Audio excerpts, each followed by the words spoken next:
Hey, it is your buddy, Peace and Harmony with you here today. Much love going out to all the beautiful, empowered harmonizers. We are zooming in and focusing in on a great viewer comment that stated, addiction to the narcissist makes us dishonest.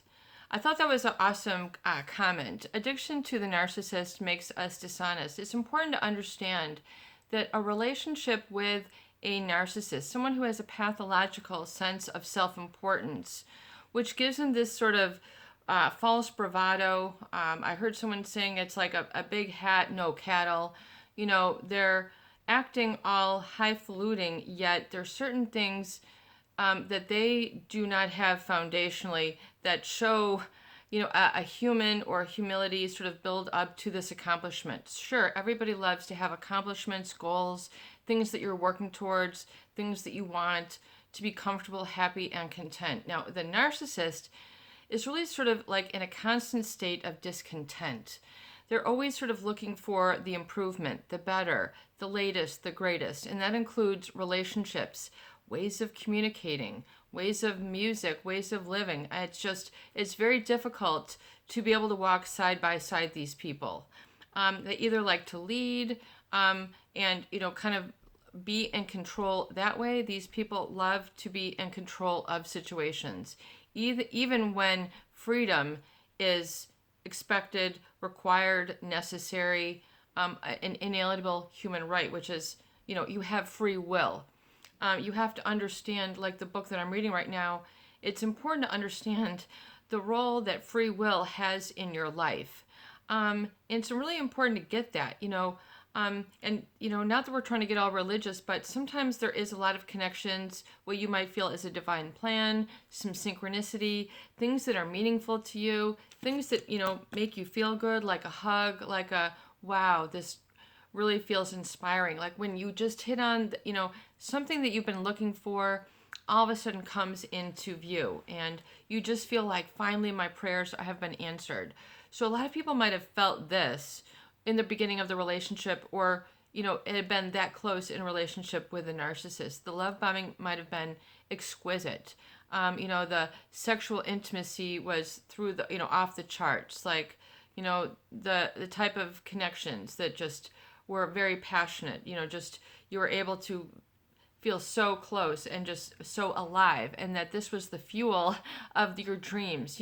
So a lot of people have a lot of dream energy, visionary energy sort of built up into the relationship with a narcissist, because oftentimes their statements are very grandiose, are not accurate. They will lie in a pathological way, meaning all the time, just to kind of build up an image or a persona, a facade, to paint as if, so people can't really arrive at their own conclusions about this person.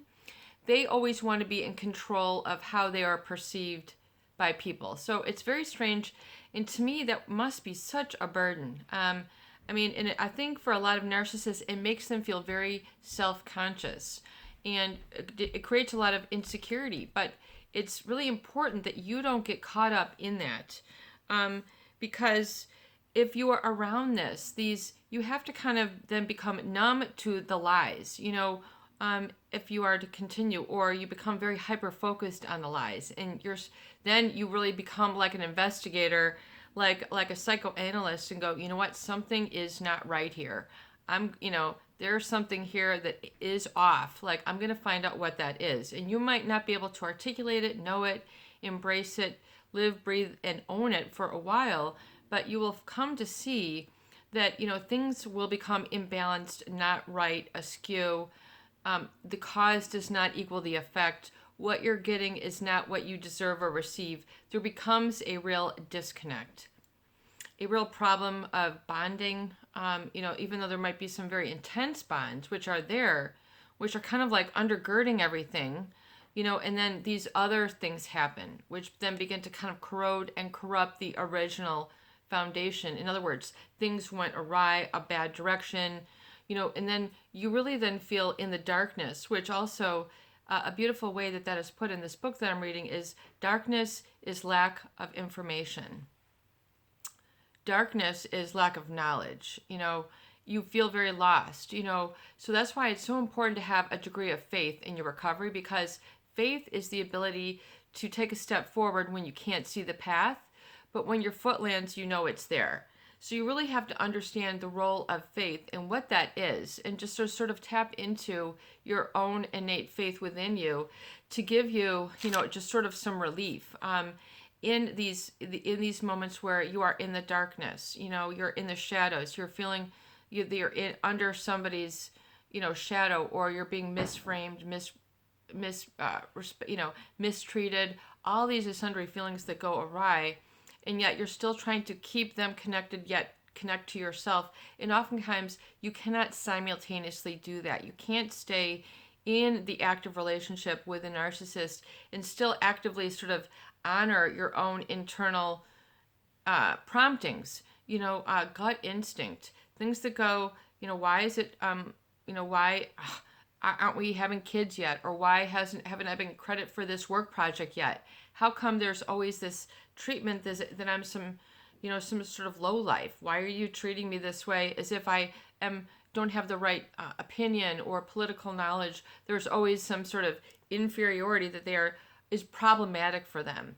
The narcissists are heavy judgment folks. So I would think it must be a very difficult thing to constantly be irritated by others, to constantly feel that others don't meet their expectations, their needs, their level of status. One thing about narcissists is they feel that they really deserve to be surrounded by people of high status. These are the people who, when they get very severe, I mean, they want to talk to, you're going to a restaurant, they want to talk to the maitre d', they want everybody to move where they're sitting so they can get this window view, and you should know me by now. Whatever it is, they're trying to pull the strings, as if the world should just open up the Great Red Sea for them. You'll see this and you'll be like, oh my God, okay, if you've been there and you did that, I guess you were there and you did that. You parted the Red Sea, and let's just continue to clap on for eons. Maybe that's what they deserve, but they feel that they sort of deserve to be, surrounded by these. And that's why you always feel this sneaky, sick feeling in your gut is, are they looking out for the next consolation prize, the next relationship, the next work partner, the next business partner, the next sibling to be, in cahoots with, and combat a sort of a rivalry that narcissists will set up oftentimes. The golden child, the scapegoat, all that can be, depending on your situation, those can all be at play. But the issue, though, I think that the viewer is alluding to is that oftentimes then to continue to walk in the path with a narcissist, you have to then continue to lie to yourself. And I've discussed this before, you become an energetic match, at some period of time, you become a counterforce to their force. Eventually, it becomes this, interplay or this dance, or even this, it becomes more like a game for a lot of people than a dance, something of grace and love and romance or work accomplishment or innovation or something awesome you can do in business. But the problem, I think, is that you end up then to continue in the relationship, you have to continue to lie to yourself, live in denial, suppress your feelings, repress your needs.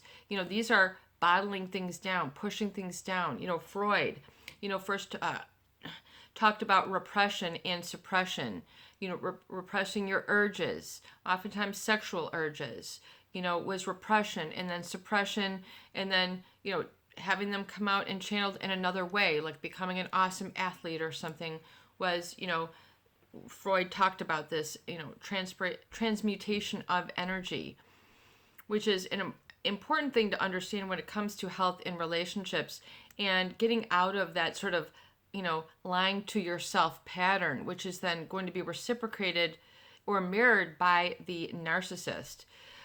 For some reason, they are comfortable lying to themselves. They are okay living a lie, living the fantasy, living the dream. But for a lot of people, it doesn't hold a lot of salt.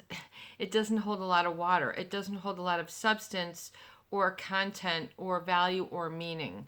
It just becomes very superficial. It's things that are very shallow or that, aren't long lasting, and you might be someone who's sensitive, a person with values, that are like ongoing and are growing stronger. One thing I think that's kind of cool about human development is, correct me if I'm wrong, but I think that there are certain things that you're supposed to sort of, you always nurture and have in your life, and then you can cause, have it blossom and glow and grow and do things for you in your life, like nurturing of a talent or a dream or, working towards something and then accomplishing a goal, those sort of satisfactions, which are reality based. You did the work, A plus B equals C, you got to C.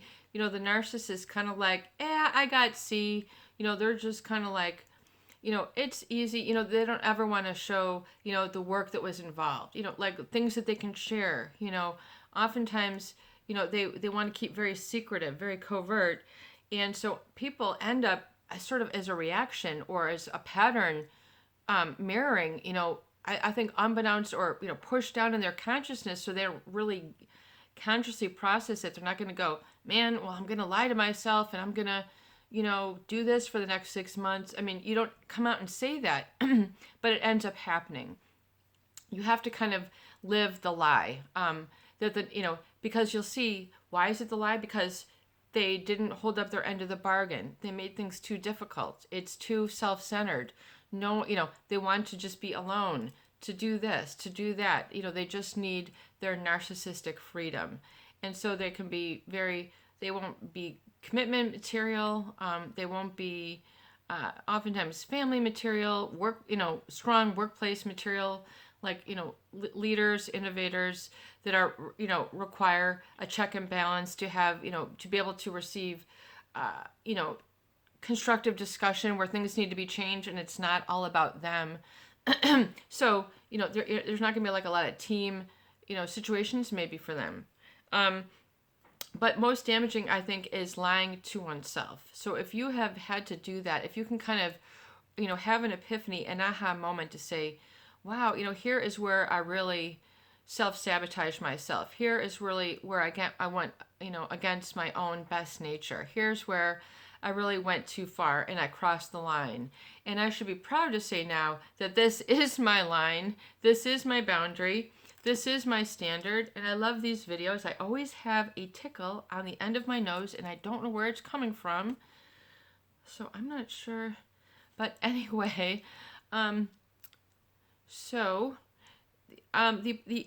problem is that, for some, people who have an insatiable need for power and control, that they are just going to go out and be all that, and so if that's them, then that's them. That's their right. That's their life. They're entitled to live their own life.